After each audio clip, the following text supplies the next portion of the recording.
In this next problem, we are asked to simplify the product of 3x to the 1/3 and 2x to the 1/2.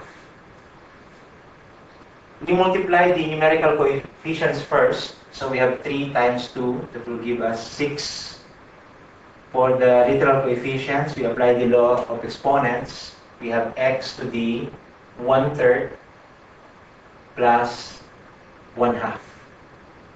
Or 6x raised to, okay, these two fractions have this common denominator of 6. 6 by 3 is 2 times 1 is 2.